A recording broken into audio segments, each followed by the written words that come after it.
Det var jo de årene da en hadde nok så sterke indre brytninger. Indre brytninger.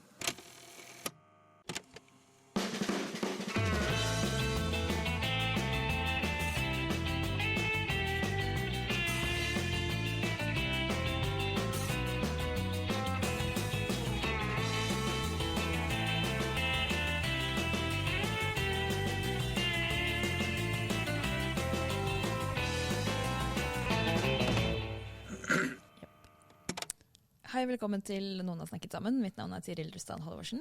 Og jeg heter Aksel Fjelldavli. Vi lovte forrige gang at vi skulle snakke om det danske valget.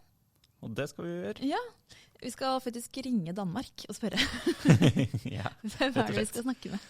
Victor Boysen, så han jo da for tiden i Danmarks Radio, jobber med valgdekninga der. Har tidligere vært leder i Radikal Ungdom, som cirka tilsvarende Unge Venstre i Norge. Ok. Så vi får bare på forhånd advare om telefonlyd, men vi håper at det blir så bra som mulig. Og så det også internasjonalt besøk i Oslo denne uka, som du skal snakke med. Ja, jeg snakket med ei som heter Sharon Burrow, som generalsekretær i ITUC, som vel å forstå som et slags verdens-LO, altså paraplyorganisasjon for fagbevegelsen i verden. Så skal snakke litt om utfordringer og muligheter for fagorganisering og arbeidere verden over. Spennende. Da får vi bare ringe København. Da har vi med oss Victor på telefon fra København. Hyggelig at du kunne være med oss på podcasten. Ja, takk fordi jeg måtte komme med. Jeg tok en sånn dansk valgtest her i går. Jeg var litt nysgjerrig på hvordan liksom spørsmål som ble stilt og sånn. Og de spørsmålene som kom, det var på informasjon.dk sin valgtest. Det vel en avis som cirka som norske Klassekampen eller Dagsavisen, tenker jeg. Og de spørsmålene som ble stilt der, det ga liksom litt det samme bildet som jeg tror mange nordmenn har av dansk politikk. Det var liksom spørsmål om hva jeg mente om man skulle ta smykkene fra flyktninger, og hva jeg synes om at man skulle kutte i bruk av tolk for innvandrere. Altså en del typer sånne liksom veldig tydelige, kraftige tiltak rettet mot innvandring da. Så jeg lurer på, du som kjenner politikken bedre fra innsida, stemmer det inntrykket? Hva liksom de viktige sakene i denne valgkampen? Ja, det helt rett. Flygtninge, utlendinge fylder veldig mye i debatten her til denne valgkampen. Det interessant, fordi for 2-3 måneder siden, der snakkede alle eksperter om, at nu skulle det bli noe annet enn utlendinge, som skulle fylde. Ved sidste valg i 2015, der fyldte utlendinge kjempemye, og det var det, som avgjorde valget i sidste ende. Den blå blok fikk lykkes med å skape en fortelling av at de var de hardeste på utlendingespørsmålet, og dem som hadde den mest fair og hårde utlendingepolitikk. Og det trodde vælgerne på, og de trodde ikke på, at den røde blok med Socialdemokratiet hadde de rette løsninger på de utfordringer, som vi stod med på flygtningeområdet. Men denne gang så det ut til, at det skulle bli noe annet. Valget skulle handle om klima og sundhed og pensjon og andre ting enn utlendinger. Men plutselig kom utlendinger veldig mye på dagsordenen igjen. Så nå handler det helt klart om utlendinger som noe av det viktigste i valgkampen.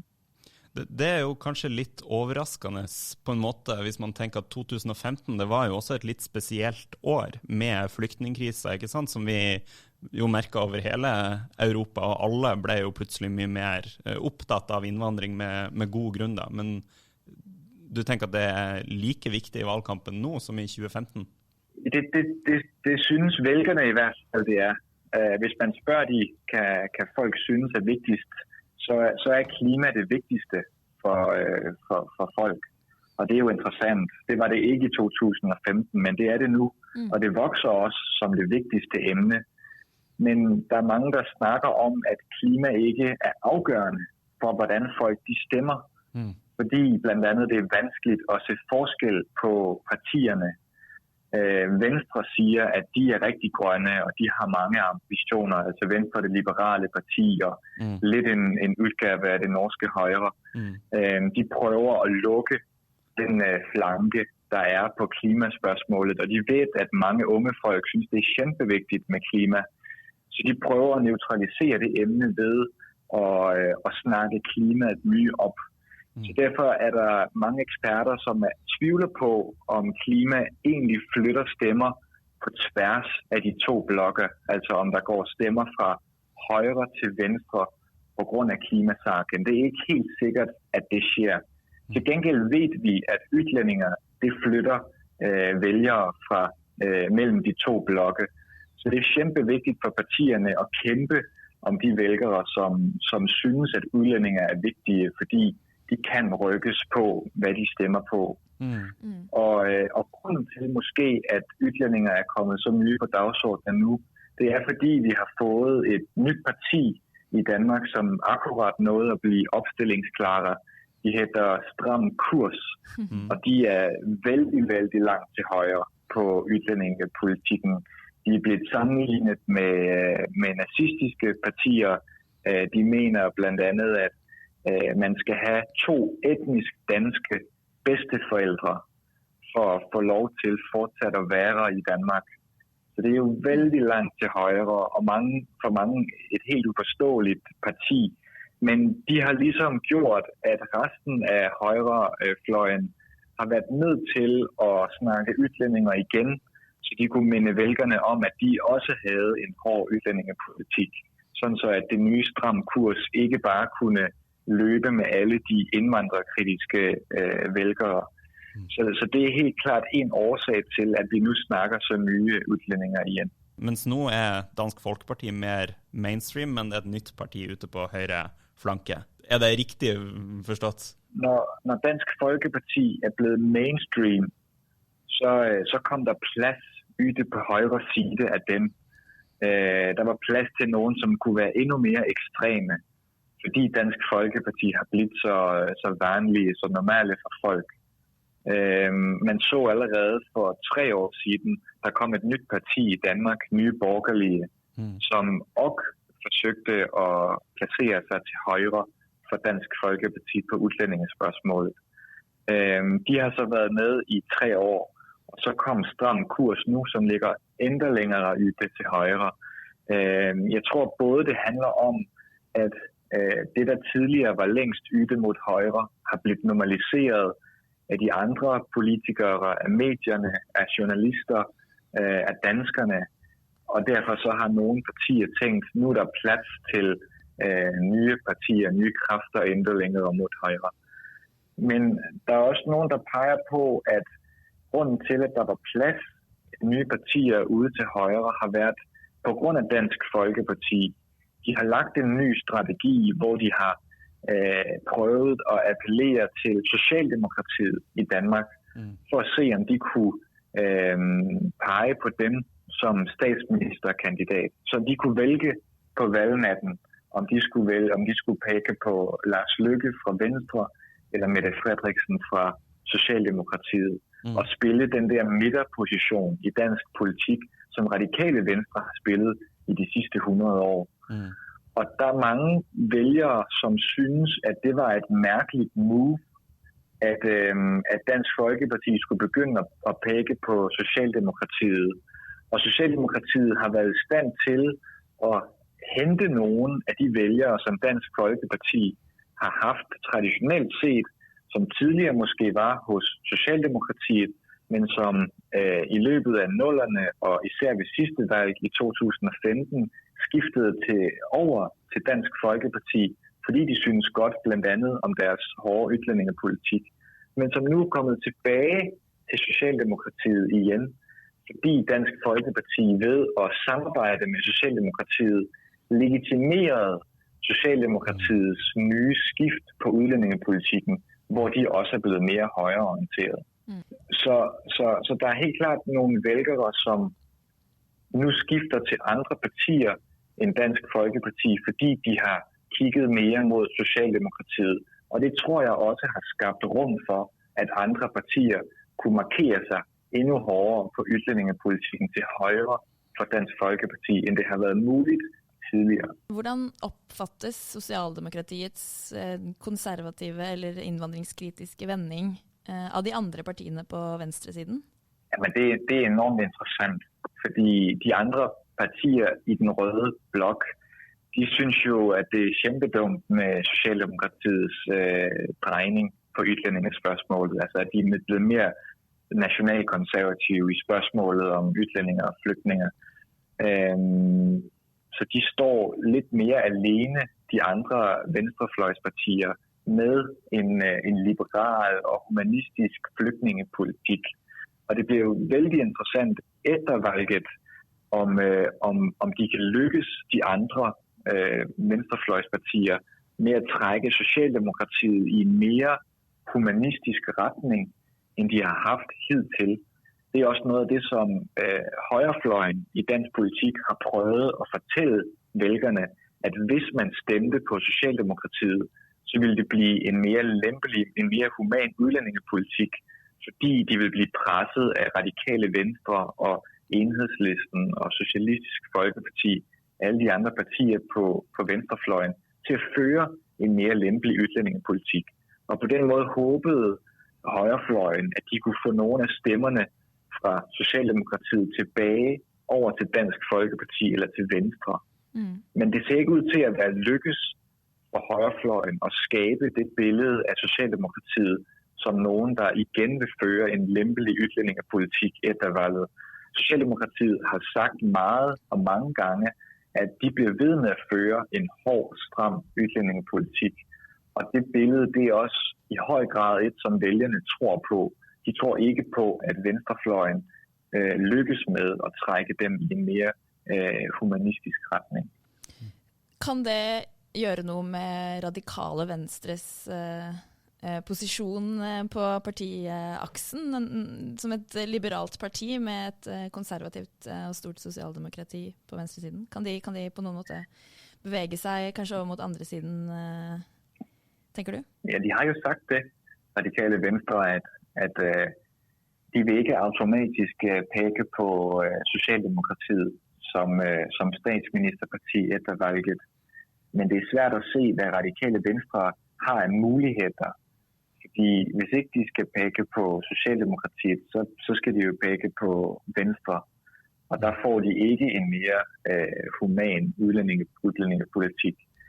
Så radikale Venstre vil gerne at tage afstand, lægge distance til Socialdemokratiet og sige, at hvis vi får et godt valg, så vil vi trække Socialdemokratiet i en mere humanistisk retning.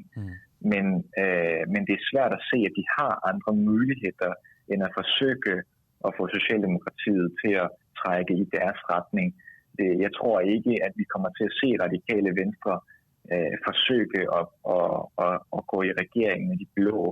Fordi på rigtig mange områder, så er radikale Venstre tættere på venstrefløjen, end de er på højrefløjen. Men altså, radikale Venstre som et parti som ligner norske Venstre på en del vis, har jo en økonomisk politikk som på en del vis ligger til høyre for sosialdemokratiet. Altså, hvordan tenker du om slektskapet i økonomisk politikk mellom radikale Venstre og henholdsvis altså danske Venstre og sosialdemokratiet? Det er helt rigtigt, at radikale Venstre er mye tættere økonomisk set på højrefløjen end på venstrefløjen. Og det er jo også en af grundene til, at radikale Venstre tidligere har samarbejdet med højrefløjen i dansk politik. Man har tidligere været i regering med konservative og venstre, men det jo sidste gang var i slutningen af 80-tallet. Og siden dengang, der har været politiske spørgsmål bare blivet mere og mere vigtige både for vælgerne, men også for Radikale Venstre som parti. Og der betyder uddannelsespolitik mye, og klimapolitik og flygtningepolitik, og alle de dagsordner, der har de mye mere til fælles med venstrefløjen, end de har med højrefløjen. Så Radikale Venstre vil gerne spille en rolle, hvor de parlamentarisk støtter en rød regering, men hvor de kanskje kan lave økonomiske aftaler med dem fra højrefløjen, så de kan føre deres politik igennem på begge områder. Hva tenkte du om de mer sånn tradisjonelle økonomiske høyre-venstre-spørsmålene i valget? Hvordan sånne saker det eventuelt som viktige og som oppe på dagsordenen? For det jo ikke bare innvandring, antar jeg. Nej, ikke bare. Der også det eneste økonomiske spørgsmål, som betyder noget i valgkampen, det spørgsmålet om pension, som har blivet vældig stort siden Socialdemokratiet i starten af året foreslog, og at folk, som var fysisk nedslidte, som havde haft hårde fysiske job, som havde været længe på arbejdsmarkedet, de kunne få lov at gå tidligere på pension. Og det var et spørgsmål, som var vældig vigtigt for vælgerne, og som Socialdemokratiet fik kæmpestor opbakning og støtte til. Og det en af de væsentlige årsager, tror jeg ikke, til, at Socialdemokratiet står så flot på målingerne, som de gør nu. De ligger til 28% af stemmerne, hvilket mye bedre end Venstre og også bedre end Socialdemokratiet fik ved sidste valg. Så det har presset Venstre på de vælgere, som de kæmper om, som kan rykkes mellem de to blokke, som synes, at indvandring skidt, at man skal passe på Danmark, at man ikke skal have så mange flygtninger, men som samtidig synes, at velfærd vigtigt, at reformer ikke så bra, og at det vigtigt at kunne trække sig tilbage fra jobmarkedet, inden man helt nedslidt. Så der har Venstre forsøgt at lancere nogle tilsvarende forslag, så de kunne lukke den position ned for Socialdemokratiet og appellere til de samme vælgere ved at sige, at vi synes også, at det vigtigt, at man kommer ud af arbejdsmarkedet, inden man helt nedslidt. De har så en andre model, end Socialdemokratiet har, men det helt klart det vigtigste økonomiske spørgsmål, som i valgkampen. Og så også, hvor mange penge vil man bruge på velfærd generelt set, hvor Venstre og Socialdemokratiet i virkeligheden kæmper lidt om nu, hvem som kan bruge flest penge på velfærd, hvilket jo er interessant, fordi Venstre er et borgerligt liberalt parti, men som nu godt kan se, at hvis de skal vinde valget, så er de nødt til at tage nogle af de velfærdsstemmer, som Socialdemokratiet har akkurat nu. Men de går ikke like langt i pensionsspørgsmål, det riktig at forstå? Ja, det synes Socialdemokratiet ikke, de gør. De har selv præsenteret Venstre sammen med regeringen og Dansk Folkeparti og Radikale Venstre et alternativ til Socialdemokratiets plan, som går ud på, at man kan 6 år før man skulle på pension, om man er nedslidt, så kan man gå til kommunen eller sin læge eller en anden myndighed, som kan vurdere, om man er så nedslidt, at man kan få lov at gå tidligere på pension. Og det synes Socialdemokratiet er ok, men de vil også lage en universel ret til folk, som er nedslidte og som har været længe på jobmarkedet, om at de skal kunne gå på tidlig pension, uden at skulle ned og spørge hos lægen først, om det går greit. Så Socialdemokratiet prøver at positionere sig som om, at de går længere end højrefløjen gør. Men højrefløjen prøver at fortælle vælgerne, at deres forslag er mindst lige så ambitiøst som Socialdemokratiet, og at Socialdemokratiets forslag er vældig ukonkret og dårligt defineret. Fordi man fortæller for eksempel ikke, hvilke jobber er det, som kan få lov at trække sig ud på tidlig pension, eller hvor længe præcis skal man have været på jobmarkedet, før man skal tidligt på pension. Og kan nu, hvis man har været på jobmarkedet i 25 år, men er kæmpenedsslidt, fordi man har dårlig fysik eller har haft et vældig nedslidende job, skal man så ikke kunne gå på pension tidligere end en person, som har været på jobmarkedet i kanskje 40 år, men som egentlig ikke er så nedslidt. Så det er nogle af de spørgsmål, Venstre forsøger at udfordre Socialdemokratiet på med deres plan. Mette Fredriksen, altså i hvert fall på utsida, liksom kort oppsummeres jo gjerne som å ha gått til høyre i verdispørsmål, innvandringsspørsmål og så videre, men har beveget seg noe til venstre i økonomisk politikk. Er det da dette pensjonsspørsmålet man da snakker om, og er det i det hele tatt en riktig beskrivelse å si at hun har beveget seg mot venstre? Ja, jeg synes det er helt rigtigt, at Socialdemokratiet er gået mere til venstre på den økonomiske politik. Dengang, da Socialdemokratiet var i regering sidste gang, fra 2011 til 2015, der blev de kritiseret vældig masse for at føre en for borgerlig økonomisk politik. Man kuttede for eksempel i selskabsskatten, og man reducerede topskatten, og man solgte det store danske energiselskab, som hed Dong dengang, og nu hedder Ørsted. Man solgte nogle aktier i det til Goldman Sachs, og det gjorde, at mange vælgere syntes, at Socialdemokratiet blev for blå og blev for borgerlige. Og det var kanskje også derfor, at Dansk Folkeparti fik sådan et kæmpebra valg i 2015. Så man har lært af det dengang, og frygter nu at gøre samme fejl. Så man lægger sig lidt længere til venstre i den økonomiske politik, for eksempel i forhold til spørgsmålet om pension. Men det handler også om, at man siger, at skatten skal stige for banksektoren og for virksomheder, for bedrifter. Det handler om forskellige andre ting, hvor man har bevæget sig lidt til venstre på den økonomiske akse. Og det er anderledes, end det var, da de var i regering sidste gang. For nordmenn som reiser mye til Danmark, og da reiser man jo gjerne til København, så virker jo kanskje det bildet av Danmark som et sånn konservativ, innvandringskritisk land litt sånn merkelig. Hvor store forskjeller er det på København og resten av Danmark når det kommer til valg og politikk? Jeg tror København, som alle andre store byer i Vesten, er mere progressiv end i landdistrikterne. København er vældig rødt. Ved sidste lokalvalg for 2 år siden fik Venstre bare 7% af stemmerne i København. Og hvor mye fikk det da nationalt? Jeg tror 18%. Ja, ikke sant. 18-19-20%, og det ligger de op til denne gang nationalt. Så 7% er jo ingenting lokalt. Det er de venstrefløjspartierne, som er store i København.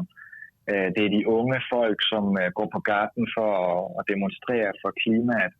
Det er folk, som synes, at landbruget skal kutte sit CO2-udslip. Det er folk, som har det grejt med at betale mere i skat. Der er selvfølgelig også borgerlige folk i København og de andre store byer i Danmark, men det er primært venstrefløjen, som står stærkt i de store byer. Og så står Dansk Folkeparti stærkt i de små byer og i landdistrikterne, specielt i Syddanmark og i Østjylland og Vestjylland, hvor der bor mange på landet, og som har nogle andre værdier end de, som bor i byerne. Hvordan opfattes Mette Fredriksen, som er partileder for Socialdemokratiet, av disse unge og radikale progressive i København? Jamen, jeg tror ikke, at Socialdemokratiet er så populære blandt de unge i byerne, som de kanskje har været. Men på den andre side tror jeg også, der er mange folk, som liker Socialdemokratiets nye fokus på at bekæmpe ulighed og sørge for, at skatten stiger for bedrifter og sørge for, at man holder kritisk infrastruktur, for eksempel Ørsted, på statslige hænder, så man ikke kan sælge ud af det til private folk. Så den økonomiske venstredrejning, Socialdemokratiet har lavet, den tror jeg appellerer til mange, også unge folk i de store byer. Og så tager de Socialdemokratiet til trods for deres mere kritiske syn på indvandring. Mm.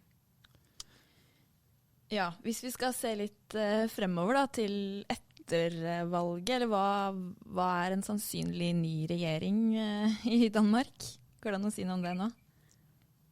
Jamen, det mest sandsynlige det er, at de røde partierne de vinder kæmpestort over de blå. Akkurat nu ser målingerne ud til, at det bliver 55% til venstrefløjen og 45% til højrefløjen. Så det er en kæmpe forskel.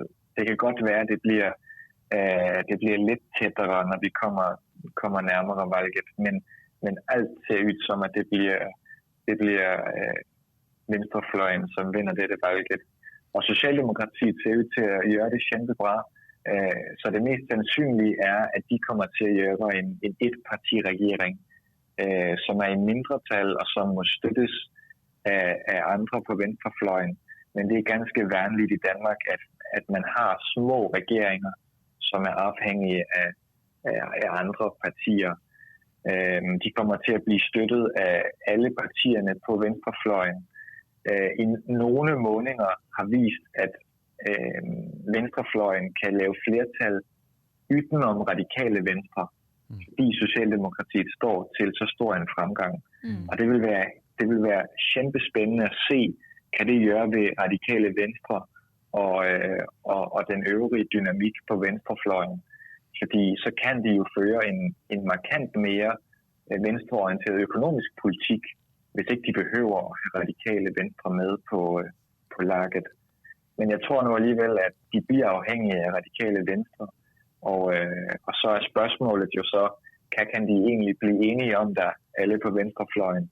Når Socialdemokratiet vil have en tough udlændingepolitik, og radikale venstre ikke vil have en venstreorienteret økonomisk politik, kan er det egentlig, som de kan jobbe sammen om. Kanskje lidt på klimaet, kanskje på uddannelse, men andre store spørgsmål, det bliver interessant at se, hvor mye de egentlig kan enes om. Victor, tusen takk. Det var veldig interessant at du fortalte om dansk politikk for oss. Nå er vi litt grann klokere. Tusen takk. Ha det bra.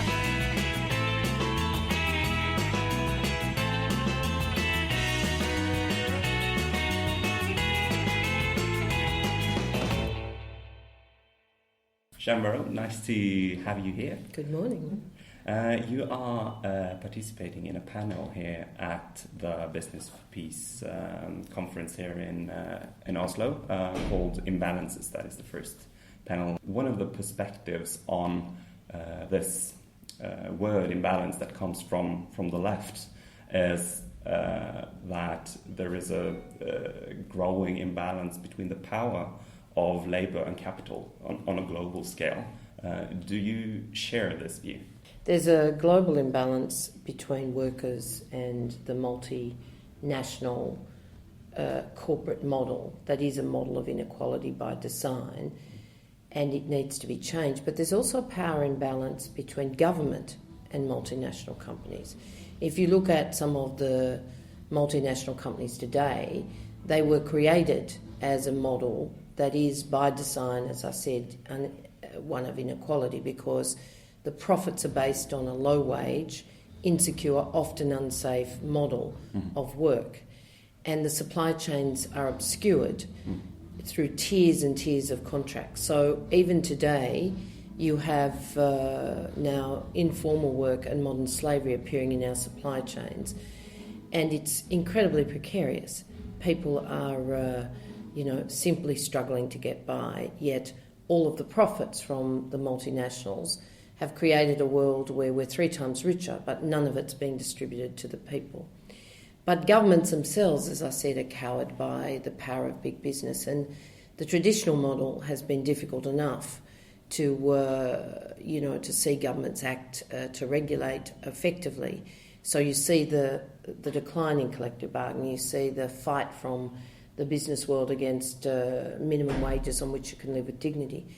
But then you've got the rise of the new digital businesses like Amazon, and we simply say they're too big to touch. Governments are again cowed against using their competition policy, probably not possible as individual nations, but not acting collectively to do so.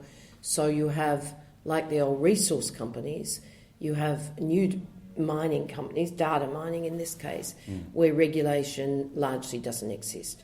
So the world must change, and our message is very simple: we need a new social contract. So the ILO, the International Labour Organization, is turning 100 years this year, and it has gotten a bit of media coverage in Norway as well, with the Future Work report. The Norwegian member in the panel, Kristin Skogen Lund, has been talking about it, and I wondered, what would you underscore from that report? Well, the Future of Work report, which was co-chaired by the President of South Africa and indeed the Prime Minister of Sweden, but it had commissioners from business, labour, academia, and so this actually has a visionary approach on three fronts. One, it actually says it's in our hands to drive a human-centred agenda. So the future's in our hands, it's not inevitable. The second piece is that it calls for renewal of the social contract, and it also calls for a universal labour guarantee. So right now we have a global labour market that is absolutely in trouble. You have almost 60% of workers working in an informal working environment, so that means no minimum wages, no guarantee of rights, no rule of law, no social protection in too many instances. You can see those ranks being swollen by the new digital businesses, which are informal businesses. They're not registered in a traditional way, they don't have a traditional employment relationship, there's no floor of guarantees. So if you put a labour guarantee under all workers, direct employees, informal workers, platform workers, then in fact you can start to provide again the absolute commitment by governments, by employers, by labour to work together to see that there is a fair distribution, there's a fair competition floor that guarantees that. And then, of course, traditionally then collective bargaining and other social dialogue arrangements mean that you can distribute wealth more evenly on the top of it. But unless we are all committed to putting a floor of decent work and a floor that has living wages, minimum living wages on which people can live with dignity with the associated social protection and fundamental rights, then we're not serious about creating a more equal future. We have all these negative stories that we have been talking about now as well, with precarious work and multinationals getting more power. But are there any positive stories? Well, there are great pockets of union stories. We are growing rapidly in the informal sector of economies as people are organising and seeking ways to build cooperatives, to formalise their work, to share prosperity amongst themselves. We're also seeing many countries looking to strengthen collective bargaining.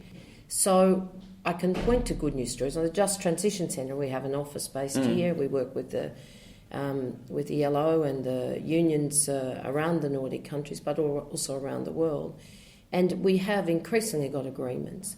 Today I will talk to your mayor, and of course Oslo's a leading city in terms of trying to think through a clean, carbon-free city for the future.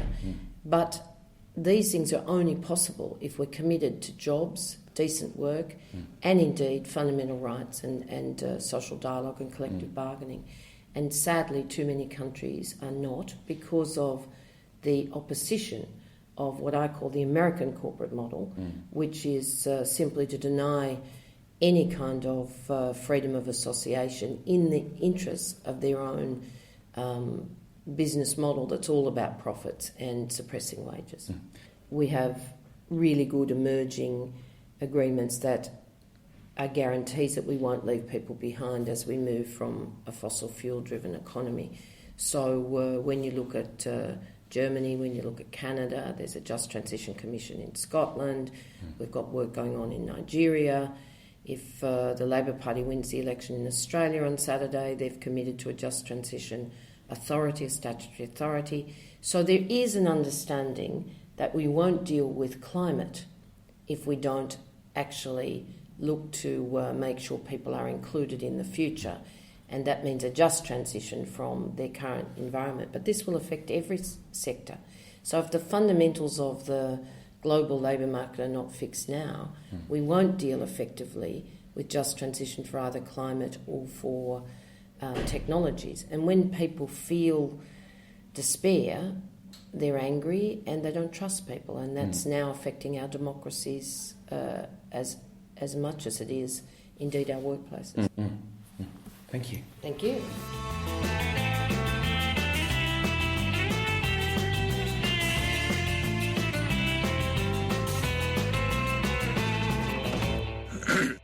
Hvis dere vil vite mer av det Sharon sa, så ligger det også ute et skriftlig litt lengre intervju på agendamagasin.no. Ja, da er det jo egentlig bare for oss å komme med et par anbefalinger før vi går ut i sola. Jepp. Agenda skal arrangere 2 valgvaker, ett for EU-parlamentsvalget og ett for danskevalget. Og henholdsvis da, 26. mai og 5. juni, og valgvake er alltid kjempegøy. Det må alle få med seg. Ja, det er på Kulturhuset, hvis noen lurte. Og du? Ja, Agenda arrangerer jo det sagnomsuste Agenda-akademiet hvert semester. Det er så gøy. Ja, og så også i høst. Yep. Så her går det an å melde seg på hvis man er under 35 år og er klar for å lære nye ting. Og der ligger det informasjon ute på tankesmienagenda.no. For en anbefaling. Så løp og meld dere på. Hvis du melder deg på, så får du se mer av Aksel og meg. Ja, hvis dere ikke er lei allerede, så blir dere det i hvert fall da. Neida. Ok, men da snakkes vi neste uke. Da skal vi til MDG sitt landsmøte. Ja. Og i mellomtiden er det 17. mai. Det blir også gøy. Det blir også gøy. Ja. Ha det bra. Ha det godt.